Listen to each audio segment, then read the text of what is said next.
every day I get phone calls from parents who are, concerned addressing a substance use issue with their child, again, teens or young adults. And so I'm used to getting these phone calls. I'm going to give you some examples of some phone calls I've received in the last couple of weeks. Last Friday, I got a phone call from a mother. She said, she had an 18-year-old son. She said, we know he's smoking pot. We think he's probably doing it daily. He's been seeing a counselor for a couple months now, and the counselor did do a substance use evaluation with the boy, and she was able to report that the counselor told her he has a diagnosis of substance use disorder, but it's mild. And he said he doesn't need to go to rehab. He just needs to continue doing the counseling that we're doing, weekly counseling sessions. After a couple months of that, the mother went to the psychiatrist and said, we're not feeling like there's any progress being made here. And the psychiatrist said, I got a guy I think you need to talk to. And he gave her my name, and that's how she got to me.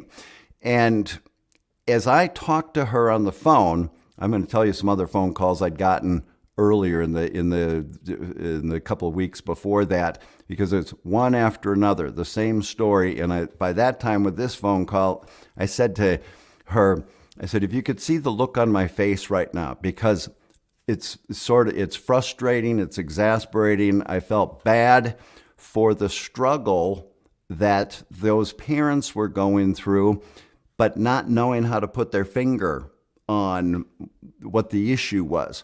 And I said, I know exactly what the counselor meant by he's got a mild substance use disorder, but there's some things to explain about that in particular to make sure, and I understand why he said he didn't have to go to rehab. He could continue in counseling. Right there, in there is the important part to focus on. I want us to talk about handling substance use issues with young people responsibly in the mental health services arena.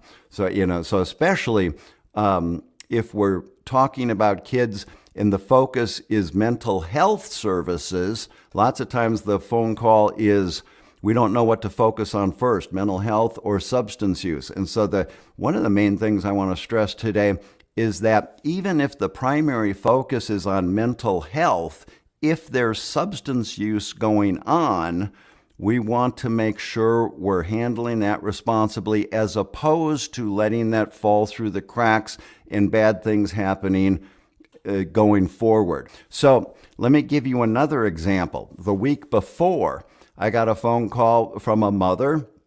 I think it was a 17-year-old boy. He had just gotten out of 8 weeks of a wilderness therapy program.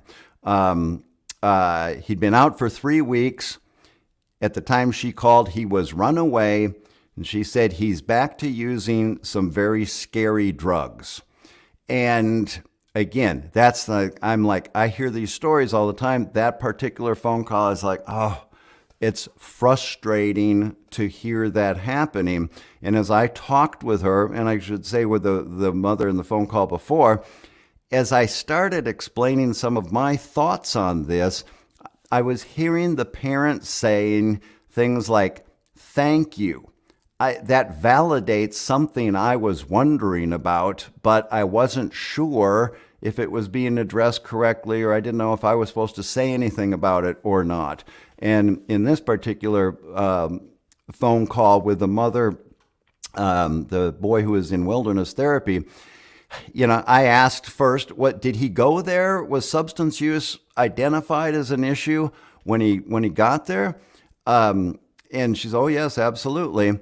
And I said, what kind of a plan was put in place for when he got out to address the substance use? And she wasn't able to get, I don't know, there didn't seem like there was much of a plan. I ended up sending her some of my information for what I do with parents now, Rehab Works is a course that I developed. I sent her some information on that, and she texted me back after looking at just a little bit, and she said, "I feel deflated. We didn't get any of this." And here she was trying to figure out, again, very bad things were happening for her kid 3 weeks after 8 weeks in a treatment program.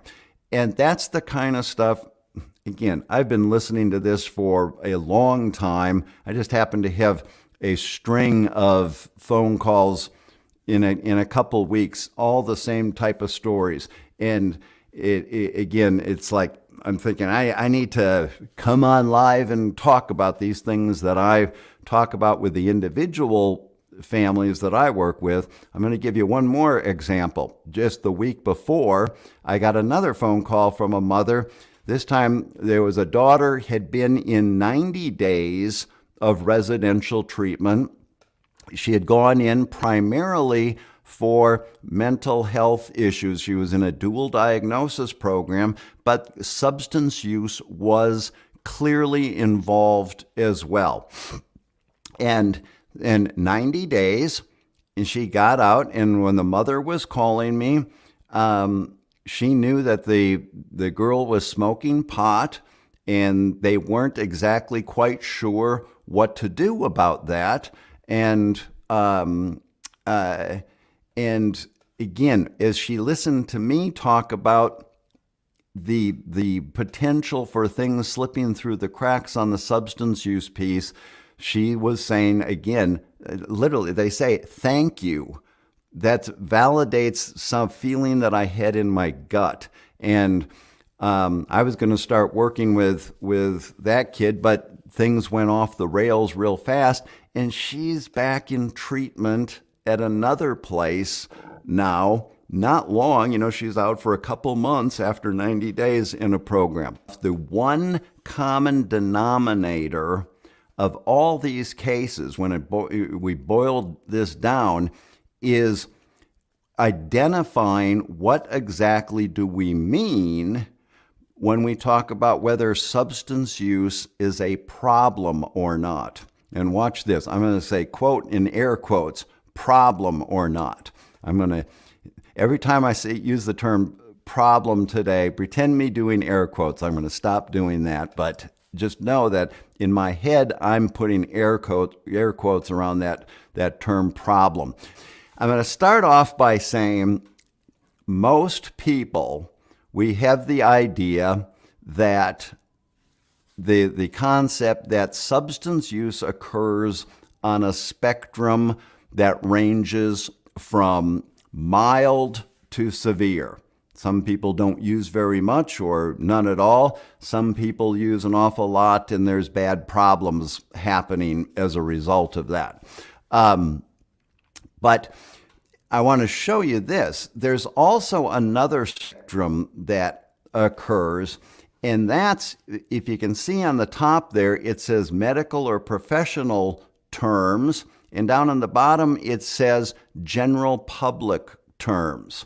And what I mean by that is the medical professional terms, that's the words that we use in the professional community to refer to various patterns of substance use. Down on the bottom there, the general public terms, that's what the general public uses to refer. And so we have these two spectrums, spectri,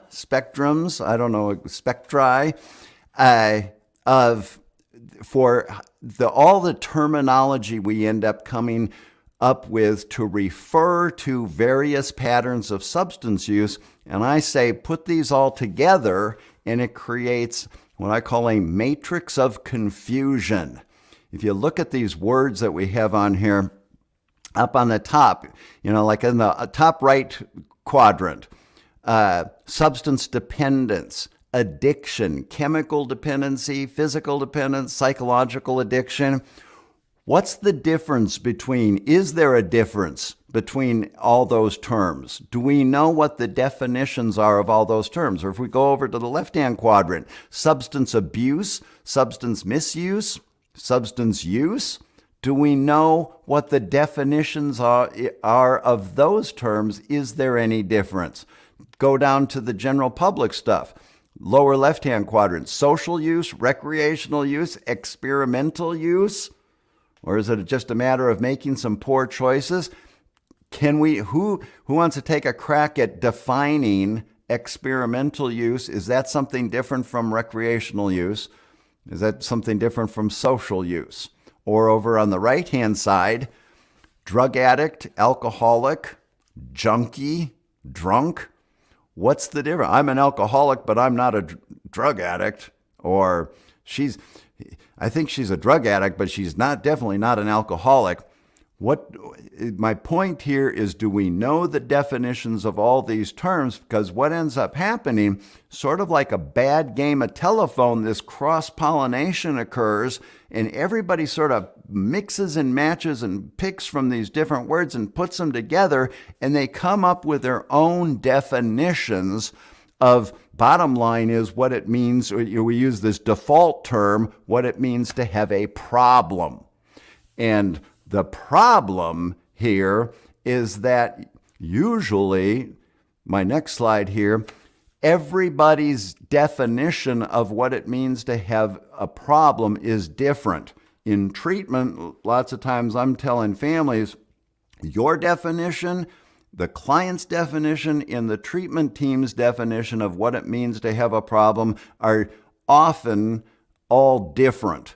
And this doesn't sound like rocket science, or it's a very innocuous point to make up, but I am going to suggest that this ends up being one of the biggest reasons for treatment failure. Lots of times, clients go through an entire treatment process, they get to the end of it, and we never got on the same page as far as all parties involved, as in this slide here, on agreeing what it means to have a problem. And so we have to start off just getting clear about what the problem is that's being treated.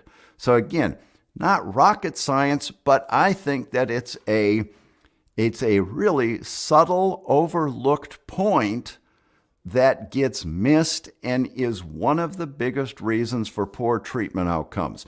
Just that. So let's go a little bit deeper. Here's the meat of what I'm going to talk about today, is, if we're going to be honest or just be very blunt, what we're talking about when we refer to quote unquote problem, most people are referring to whether a person has a substance use disorder or not.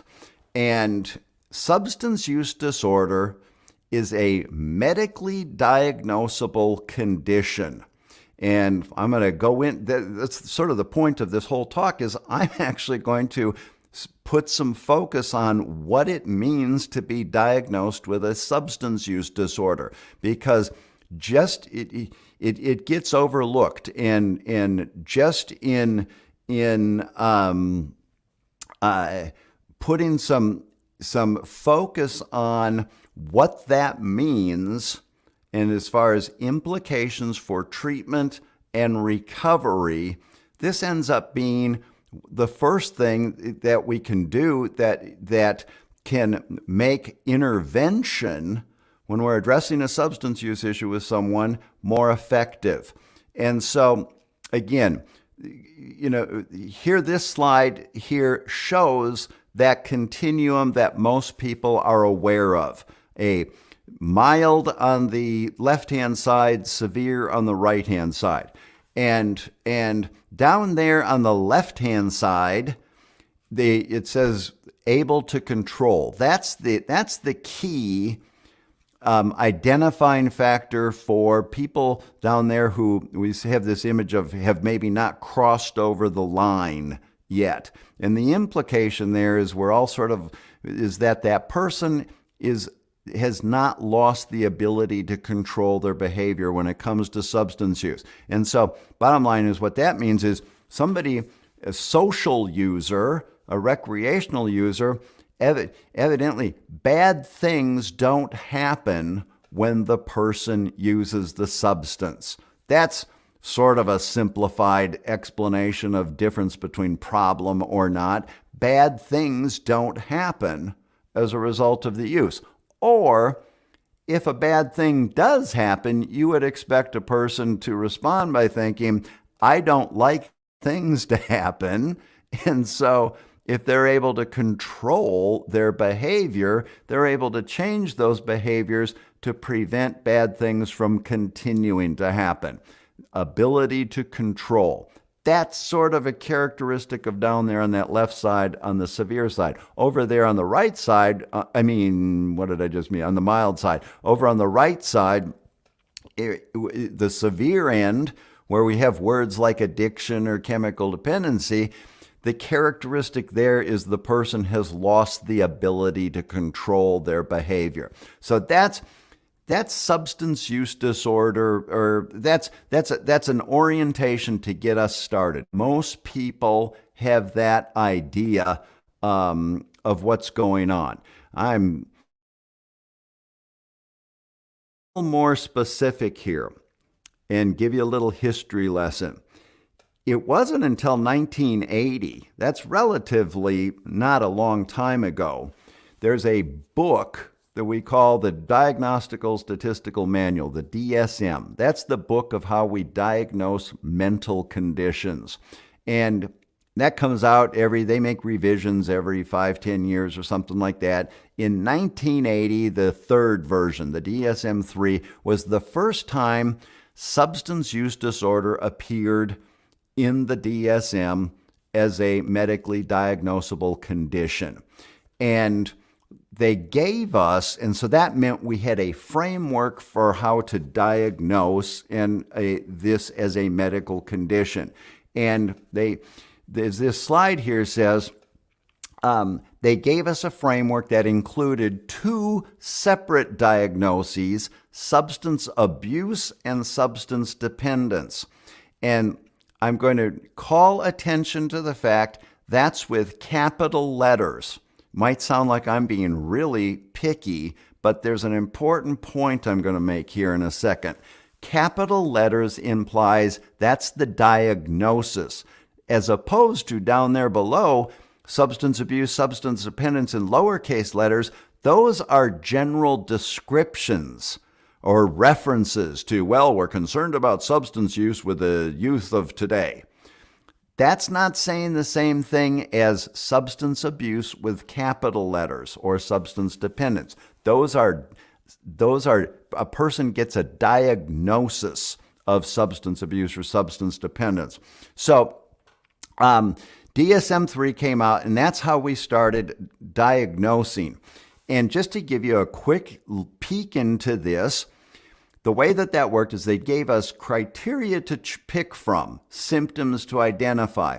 And if a client had one or two criteria, they got a diagnosis of substance abuse. Capital letters, that was their diagnosis. If they had three or more, they got a diagnosis of substance dependence. Capital letters. Now, let me see what my next slide is. Yeah, we'll go to this.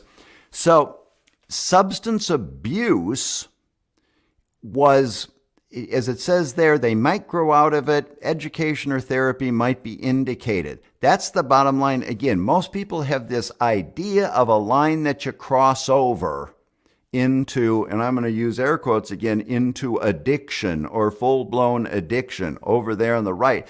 And people have like I said, an idea of crossing over the line into that, and they're sort of aware of this.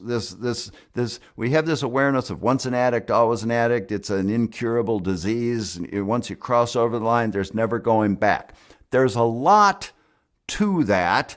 It's a little bit more complex, and that's where we're heading with this. I'm going to explain all that. But for right now, we're just talking about this idea of over here on the left, my cursor doesn't work. I want to use my cursor. They might grow out of it. That's quote unquote maybe not a problem. And people are going to think of the substance dependence as the problem, or have I become addicted? Again, air quotes around the addiction as the quote unquote problem. The point that I want to make here, you'll see on the right-hand side, if where those bullet points, same applies for every patient regarding symptoms, onset of illness, specific treatment required, and a prognosis. Those bullet points are the criteria required to establish something or classify something as a medical condition. One of the things I do a lot with clients when I'm assessing clients is I want to help them understand exactly if I'm going to say you have a quote unquote problem or not.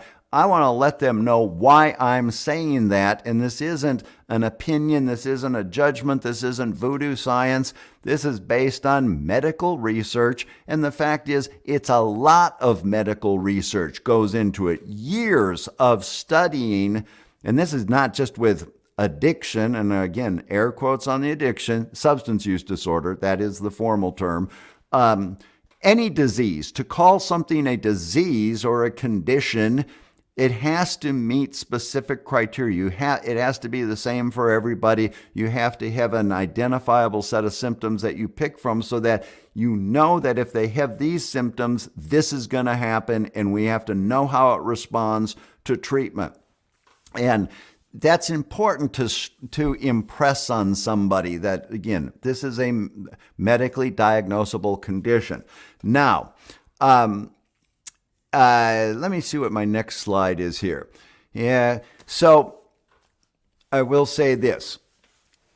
More than a couple years ago, in 2013, 14, 15, they made a new revision of the DSM-5, of the DSM, and it rocked our world because the biggest change they made in the revision in the new DSM was they completely overhauled how we diagnose substance use disorder. And where, I'm going to go back to this slide, where us drug counselors were very comfortable with one or two criteria, you're on this side, three or more, you're over on this side. Once an addict, always an addict, got to start going to AA, have a sobriety date, and if you use again, it's a relapse, it's a slip, and you start over from scratch. That was easy, it made sense. And when they changed the diagnosis, they really threw us for a loop, because what they did is they took that line out and they completely did away with the terms substance abuse and substance dependence with the capital letters. No more diagnosis of substance abuse and substance dependence. They made it all one category called substance use disorder. What's my next slide? Yeah, I'm gonna go back to this first. Whoop. One category, substance use disorder, of mild, moderate, and severe. Now, I'm going to tell you a little bit about why I'm so focused on this, the difference between the old version and the new version, the reason that I pay so much attention to it. I said, I think I mentioned earlier, I wrote a book in 2014, I was writing that. 2015, it says here, I don't know, something around there. And I make my living explaining how you diagnose substance use disorder. And when I wrote Rehab Works, I opened the book with a little history on how we diagnose substance use disorder. And I spent a year and a half writing a good cross between professional and academic, but putting it in layperson's terms, an easy to understand explanation to help parents understand this diagnosis of substance use disorder.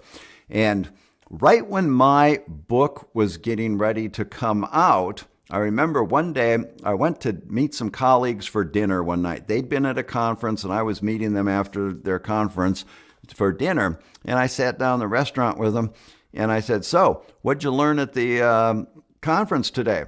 And I remember this colleague of mine, she looked at me and she said, she had this disgusted look on her face. She goes, well, there's no such thing as addiction anymore. And I was like, what are you talking about? She goes, oh, all the clients in treatment, they're all going to be saying, I'm not an addict anymore, and there's no such thing as addiction anymore. And I'm like, what are you talking about? And they said, oh, the conference was on the DSM-5 and going over the new changes in the DSM-5. And I began to hear, she said, they completely overhauled the substance use disorder diagnosis. My book was due out from the publishers like in the next couple weeks. And I'm like, what? She says, yeah, it completely changed how we diagnose substance use disorder. And I was like, what? Because when the DSM-5 came out with the new SUD diagnosis, it made my book entirely obsolete, because everything that I wrote in there about substance use disorder was wrong. And not just wrong, it was a very confusing change that they made in this diagnostic framework, and it took a while to get our heads around this. As I said, back here was really easy. 3 criteria: you've got the disease, you go to rehab, once an addict, always an alcoholic. You know what I'm trying to say. And what they did is, in a sense, they said that line is, it's more complex than that easy black and white criteria. Now, to be honest, there was a little part of me in the back of my head. What this means is, for years, all the years that I ran that adolescent IOP treatment program, I met lots of 15, 16-year-old kids that I diagnosed, and they had 3 or more criteria. And so they fit that substance dependence diagnosis, and you need to come into rehab, and you're going to start going to AA or NA, and you've got a sobriety date, and if you relapse, you start over counting your days. And there was a little part of me in the back of my head, not wanting to admit it even to myself, that over the years, I wondered, suspected. I'll bet you there's a good handful of those kids that I sent to treatment with that 3 or more criteria, saying you're going to be an addict the rest of your life, that now 10, 15 years later, if I met them, they might be using responsibly. In other words, grew out of it from the label that I put on them at that time, and have, drink occasionally, and basically prove that what I was saying wasn't accurate at that time. Like I say, I'd run into some parents, and I had a hunch that the kid, who I treated 10 years earlier probably drinks occasionally, and didn't remain a recovering person that whole time. And so again, I was conflicted by having that awareness mulling around in the back of my head. And what this change in the diagnostic framework represented was, yes, that's accurate, that it is more complex. And so instead of a black and white line that they cross over, that is a big gray area. And it took a while for us old drug counselors to get our heads around this, because it was such a shift. And again, I had to spend a year interviewing the psychiatrists that were involved in making this change and explaining it, because there are a couple of questions that are sort of unanswerable. This is a very complex issue, and it was tough to get our heads around. And again, because there are a few questions that you can't really answer about this. But again, I've gotten to the point where I am able to say today, as much as I didn't like the change at the time, it's brilliant. And I don't know that a lot of other substance use professionals use the term brilliant. only because they may not have this awareness of the before and after, how much time I end up having to spend on looking at the differences and what were the reasons for making this change. But then also, because I was so sensitive to this, and also by my nature, as long as I've always been doing assessments and identifying whether kids need to go to treatment or not, it just came naturally to me. I felt like I needed to explain to them, if I'm going to say they have a quote unquote problem, that they deserve an explanation. And so when I would do assessments with kids, I would end up taking a really long time on an assessment and sort of give them a crash course on sort of what I'm giving you today and this whole diagnosable model, and here's where your symptoms are and let's line you up. And technically, you don't have to do that in assessment. Here's the results of your assessment. You need to go to rehab. But I'm aware of, you tell a kid that and without explanation, tell the parents, okay, they need to go to rehab, and you just got a pissed off kid who doesn't believe they have a problem. And I would, from the beginning, I was always sort of sensitive to trying to help them understand that. That's why, again, I started my book with explaining the diagnostic framework. But so since I was already used to explaining diagnosis, then went through this whole process of explaining the new diagnosis, one of the most important things I'm going to share here today is that I have actually found explaining this diagnosis to become an effective tool, not for just assessment and finding out where a patient is, but for actually using it with the patient to help them lower resistance to the treatment or make them more motivated to recognizing that treatment should be indicated. And I'm going to spend the last part of this talk telling you exactly what I mean by that. So say, for example, let's see what my next slide is. Actually, I'm going to do this. I'm going to give you a case example. I did this with an 18-year-old boy, not the same one that I was referring to earlier, but almost similar circumstances. A couple of weeks ago, started working with an 18-year-old boy, and I have a program that I do that's sort of a prevention/intervention. After I do an assessment, I'll take kids through this sort of package of helping them understand, again, the stuff I'm talking about, and sort of fine-tuning their diagnosis and getting them to see where they fit in this framework.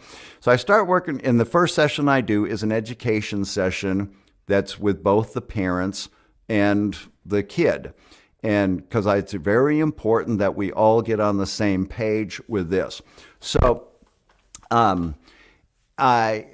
when I started working with this boy, I know that the parents told me beforehand, he's afraid that you're just going to point the finger and tell him he's a bad person.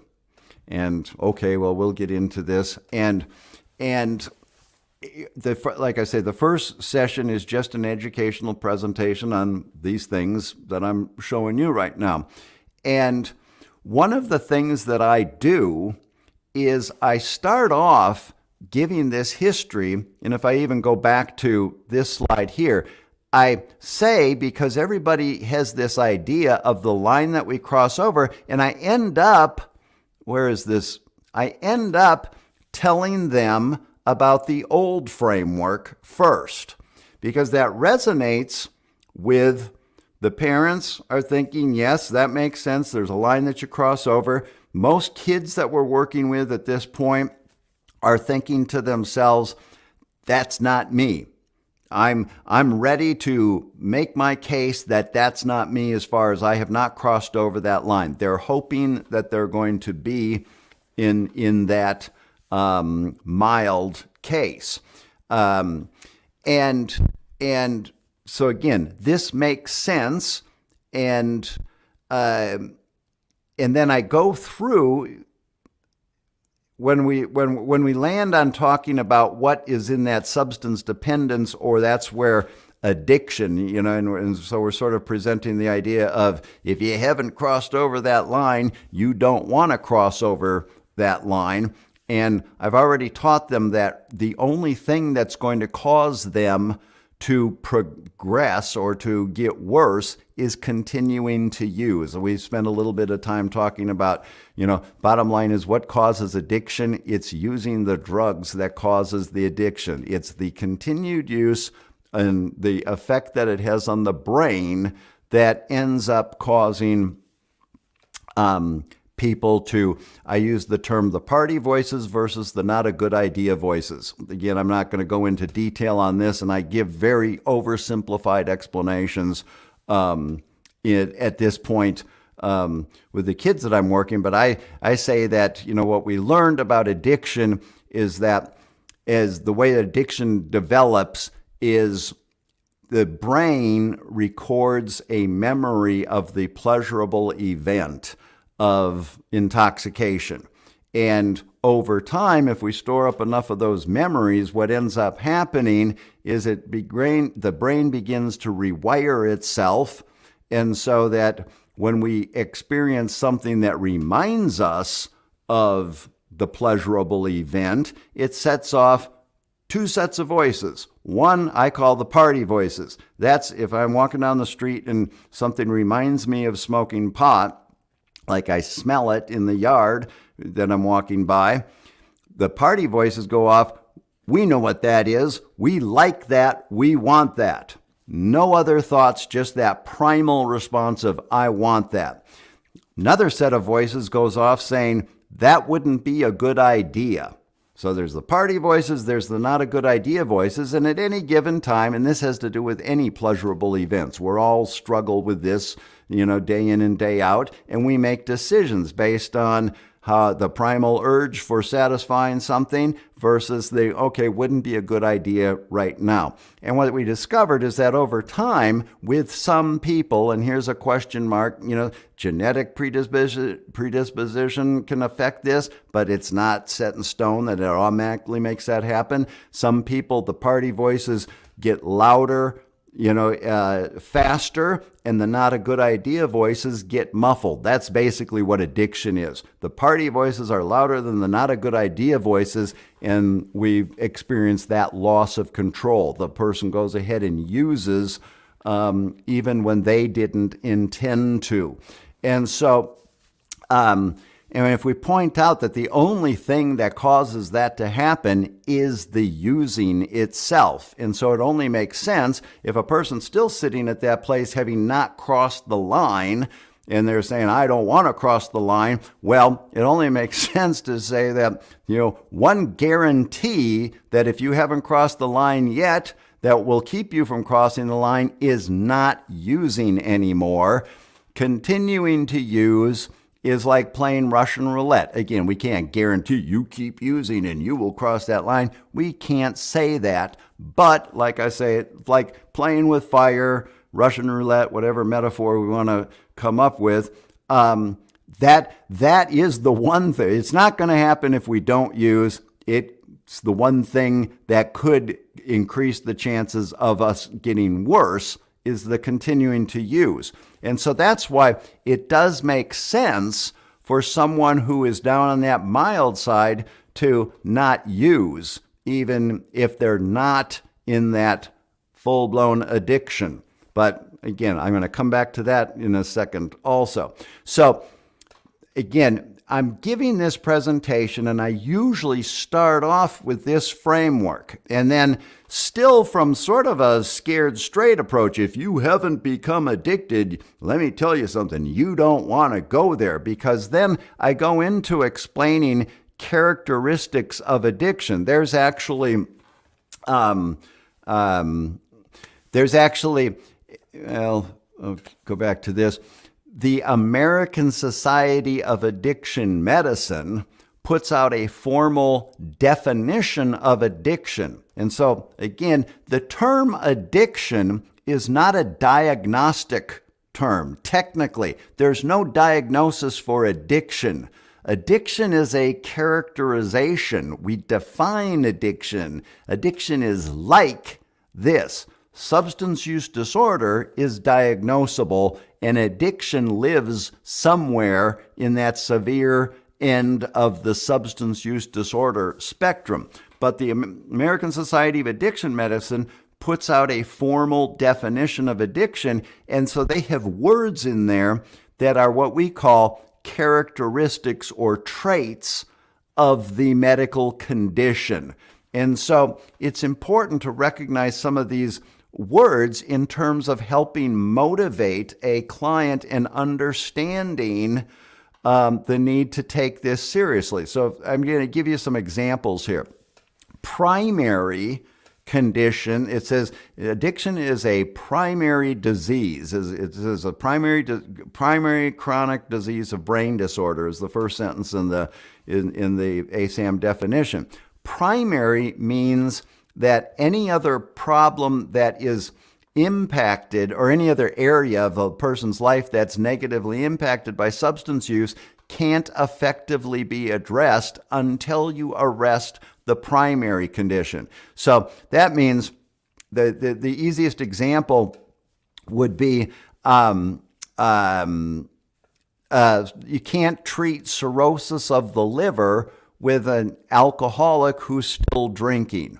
You can't get on the list for the liver transplant with someone who's still drinking. Doesn't make any sense. A little closer to home, family problems. When a substance use disorder is occurring, it's probably going to cause family problems like trust and communication issues. And if we go to a family therapist with an active substance use disorder in the room, by, say the kid, and the family therapist just talks about, can you understand why your parents don't trust you, and do you want things to be better? And the kid might say, yes, I do. And he might mean it in the therapist's office, and can you understand that you sneaking out at night to go party with your friends is what causes problems as far as trust and communication with you and your parents? Yes, I can understand that. Can you make a commitment to stop doing it? Yes, I think that I will, because I do want things to be better. And then that night, when the friends call and they say, we're outside your window, come on.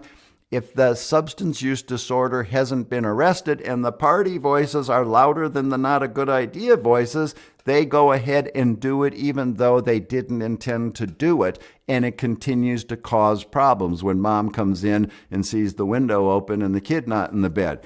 And so that's an example of primary. The really important thing to be aware of here is the implications for when there's mental health conditions that also need to be treated. And that's one of the things parents struggle with the most or most frequently, mental health issues, substance use. What do we treat first? And one of the important things I will share with you is that you have to recognize that to effectively treat mental health issues, you gotta have a level playing field to know what you're even dealing with, and drug use makes a really uneven playing field. So you've got to get the substance use out of the way to make effective progress on treating the mental health issues. And so bottom line is, again, we end up treating them co-occurring. We treat them as co-occurring disorders, but the important thing that I stress with parents is lots of times they don't quite aren't aware of that, is that you gotta treat the substance use to be able to make effective progress on the mental health. That's because of the primary nature of this condition. They use the word chronic in there.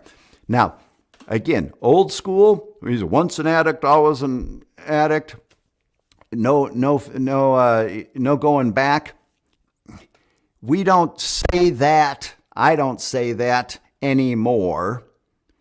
There's no guarantee that you don't grow out of it. We don't. The question, if there is a question, is how long does it take to grow out of it for someone who doesn't become the full-blown addict? But what's important here is with the word chronic, is just to recognize A chronic condition, medically speaking, is identified as a condition that lasts 3 months or longer. That's a chronic condition, and it, bottom line is, most, parents, if you look at how long you've been aware of substance use, if it's been causing problems, if it's been an issue, lots of times it's been going on longer than 3 months, right? We first caught him a year ago. We grounded him or he got in trouble and, he was supposed to not do it. And now we're still dealing with that. That's a chronic condition. The important point to recognize is that simply addressing the problem doesn't automatically make the problem go away. If a kid gets to the point of, okay, you've made a big enough deal, I get it. I'll admit my drug use is a problem. Okay, I've quit. Lots of times by the time they get to me, they have quit because they got in trouble 2 weeks ago. I quit.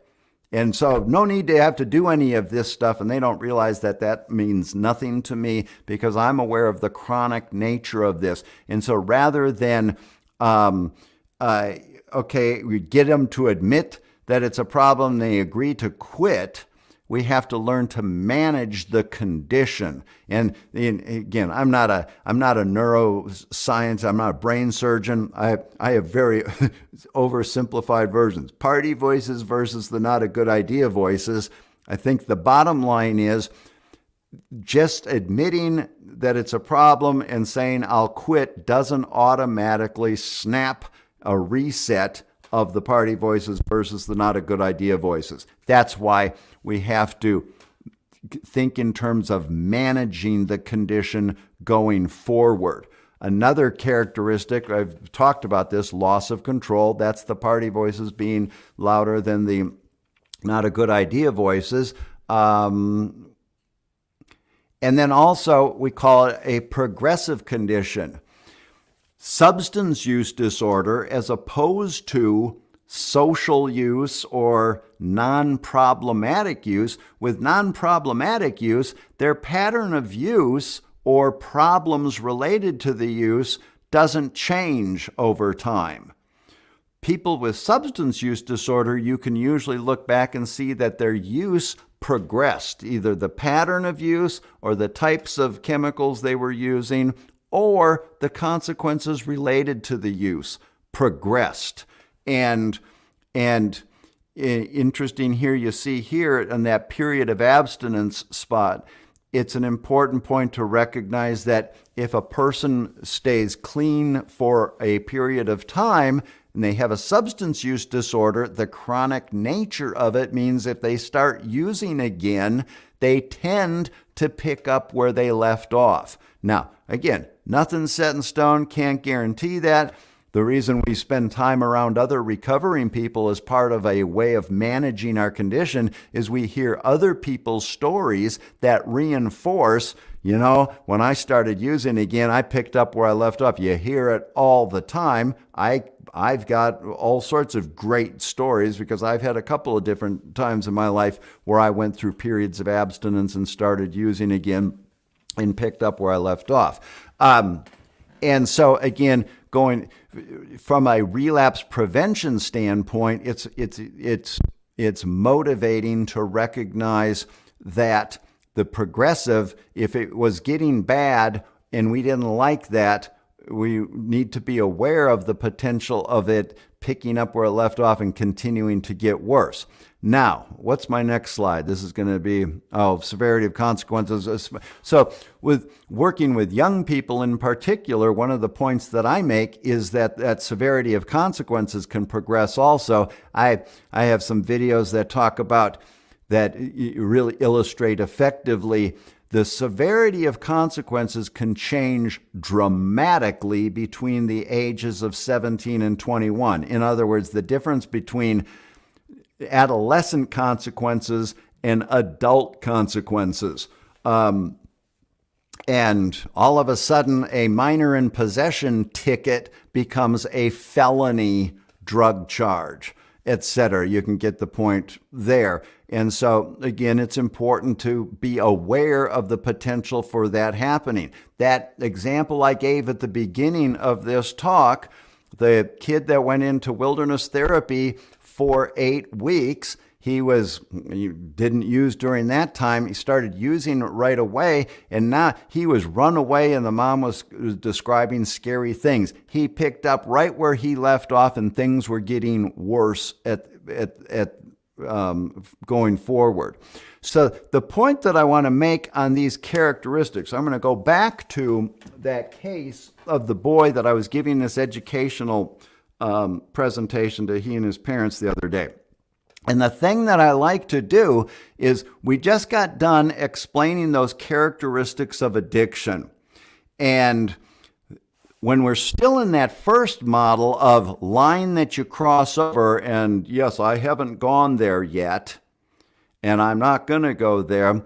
But then when I go back and I said, let's talk about the fact that that's not how we diagnose anymore. It's not about a line that you cross over. They took the line out and they blended it all together into one condition, substance use disorder. And so the first thing, the value, when I talk about using this as a tool for helping motivate clients or helping lower resistance, because in a second I'm going to tell you this worked perfectly with this client that I'm talking about, what he said at the end. Because right at the very end of the talk, I said, so everything that I just got done telling you about that abuse and dependence model is wrong, because one, now it's all one spectrum, and where you are on the spectrum, that's maybe a question, but like I'm able to tell a client, I said to that kid, I don't have any problem telling you, off the top of my head, you definitely have a substance use disorder. And I'm not worried about him becoming defensive about that. I said, can you accept that? And he's like, yeah, I see that. And because following that up with being able to say where you are on that spectrum, that's another question. I'm not quite sure. We need to go in a little bit deeper and see exactly. And showing that gray area, this is a complex issue. And that reduces resistance. They're saying, yes, this is a complex issue. But one of the pieces, this is an important point, an important piece of research I came across when remember I said I had to spend a year studying this the new diagnosis, and so I was reading all this literature. One piece I came across said there was a study saying we see higher relapse rates with patients with a substance abuse diagnosis than with substance dependence diagnosis. And I thought when I read that doesn't make sense to me. What do you mean? Relapse rates with substance abuse patients? Because in my head, we didn't regard patients with substance abuse diagnosis as relapsing. Relapsing was the addicts. You're across the line, got to have a sobriety date, once an addict, always an addict. They relapse. And those patients on the mild end, slap on the wrist, maybe run them through a drug prevention program, make some better choices, and that's all we would do for that. But then they said, we see higher relapse rates with those patients. And then it occurred to me, the deal is we don't develop treatment plans and take it seriously that they have a disorder and that it should be treated. And then I have to clarify when I start saying this to a kid, okay, every time I use the word treatment, I'm not saying get shipped off to rehab. We're just using the word treatment as, okay, we should pay attention and manage the condition. And when I said that to this kid, he understood that. I actually told the parents after I got done with his assessment, he was trying to stay clean because he wanted to get his car back and he wanted to have a clean drug test. And he told me, I'm staying out of the second floor bathroom at school, and I've stopped hanging out with these kids. I ended up telling the parents when I got done talking to him, he's treating himself. That's a treatment plan. It would probably be helpful to have a professional sort of overseeing that treatment plan, but that's what treating a substance use disorder on the mild end. Let's take a look at, paying attention to, should we avoid triggers, etc. And so, again, so he wasn't resistant to the idea of I need to pay attention, and substance use disorder should be included in the treatment plan. And we don't want it to fall through the cracks. I'm going to give you another example really quick. I started working with this girl. She had been in a PHP, that's a day treatment program, dual diagnosis, both mental health, but clearly she had substance use issues. I started talking to the parents towards the end of that, and I was asking the parents, what are they doing with your daughter about her substance use? Well, they're teaching her coping skills to deal with urges. Okay. I said, have they ever talked to you about her diagnosis? They said no. So I'm sure that she had substance use disorder, I'd be curious, mild or moderate, probably written down in her chart someplace. But this treatment program never talked to those parents about the fact that she's got a substance use disorder diagnosis. And they weren't doing, in my estimation, a lot to pay attention to manage that condition or going forward. I started working with that girl when she got done with the PHP program.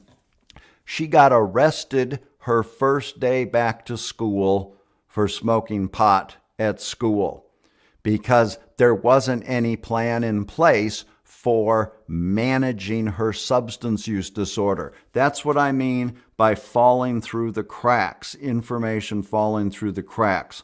So, last point that I'm going to make then, and this is the big one, in back to our boy from a couple of weeks ago.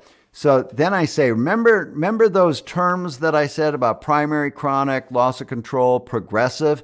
And we used to consider those as characteristics of addiction that lived on the severe end of the spectrum. The other thing that this new diagnostic framework means is that they pulled that board out, the water in the swimming pool commingled, and those characteristics that we used to assign to addiction means that even people on the mild end are susceptible to experiencing those characteristics. And that was one of the ones that, what? That doesn't make sense. A substance abuse patient isn't going to experience loss of control. Loss of control is addiction. And so it didn't make sense to us at first. And then I finally started getting it through my head.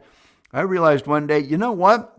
The majority of the clients I work with, young kids, they haven't been using long enough to get to that severe end. But the fact is, and so they're not full-blown addiction, but I realized I could give an assignment to the majority of the clients I work with, say, write down 3 examples of times you used when you told yourself you weren't going to use. And they wouldn't have any problem doing that, or used more than you intended to. Or you were going to save some stuff for the weekend, but you went ahead and did it sooner. Those would all be examples of loss of control, and they're not full-blown addiction. And so that shows how that it was brilliant for them to say, yes, you can experience this without being in the severe end. But then the implications for, as I said to this kid who he was glad to hear he wasn't told he was an addict. When he was scared I was going to say he's a bad person, that what he meant was, this guy's a drug counselor and he's going to tell me I'm an addict. And in his head, he didn't see himself as that bad. And you know what? He was right. But the thing is, what I helped him understand is, in taking the threat out of this, you've got a disorder, and oh, guess what? You're susceptible or vulnerable to all those characteristics. Just saying that you are going to stop quitting doesn't automatically make you free from those party voices getting you at some point. And the chronic nature of this means that you got to watch this for a while. How long? That's a different topic for a different talk. But for right now, you need to be safe. And so that's why you stay away from the boys on the second floor bathroom. He already got that part, and that's what he was doing. But or the progressive, if you start using again, there's a good chance you're going to pick up where you left off. And the primary part, you start using again, all the progress you've made in the family starting to trust you again, that'll go down the drain. Or he'd already lost a job related to his drug use. You might continue losing that. And so again, that's an example of how explaining this substance use disorder diagnosis can be used as a tool for reducing resistance and actually motivating. He told me at the end of that session, I always say, what's the best thing you got out of this talk? And he said, how you set that up to show the change at the end, because that got my attention. He literally said that. He said, it made me realize that I do need to manage this. I was afraid, he admitted that then, I was afraid you were going to tell me I was an addict, and I didn't think that I was. But that helped me understand why I need to take this seriously. So to wrap up here, we started off talking about that we've got to just get clear about this word problem. I don't like that word problem. If a person has a diagnosable substance use disorder, they either have it or not. And if they're not diagnosable as substance use disorder, they probably don't have a problem. There's sort of a big difference between people who are diagnosable and people who aren't. And if usually we're wondering about a problem, there's a good chance, not all the time, but there's a really good chance they do meet the criteria for a diagnosis.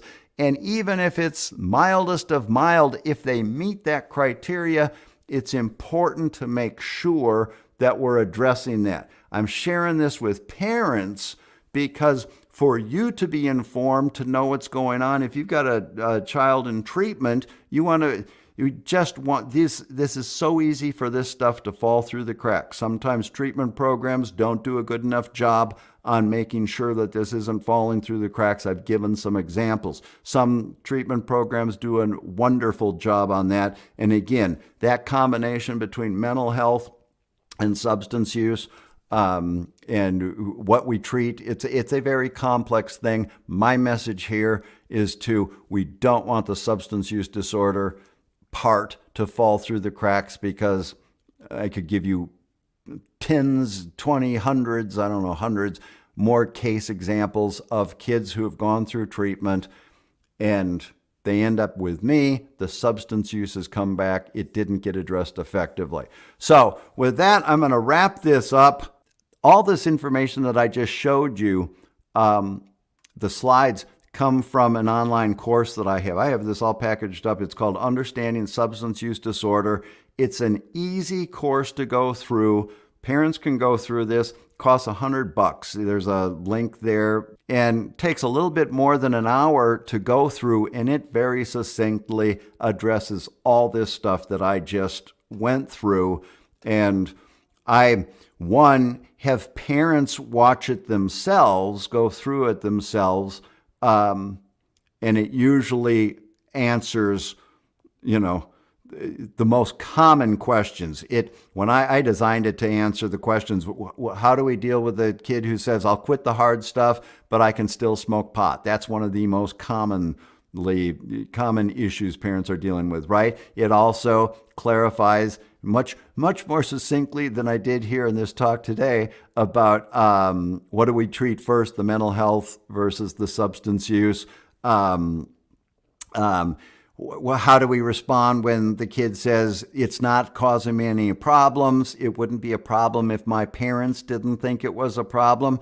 That course gives really quick, simple answers to all that. So that's a really valuable resource. I'd encourage you to check that out. One, just for, like I said, parents to go through it. Some parents gave me a testimonial a while back saying, by the third video, my husband looked at me and we both said at the same time, we've got to do something, don't we? Because they started taking the course. They thought there was an issue. By the third video, it helped them, it validated their experience, but put it in the context, oh my God, this is a real thing. And so again, good for parents to watch this on your own, but then also good for parents to watch this with your kid. Sometimes I suggest watch it first yourself and then go through it with your kid to make sure everybody's on the same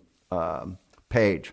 So with that, I'm going to sign off. Thank you so much for being here. Always, if you have any questions, shoot me an email and I'll be happy to answer any questions. Thanks, guys.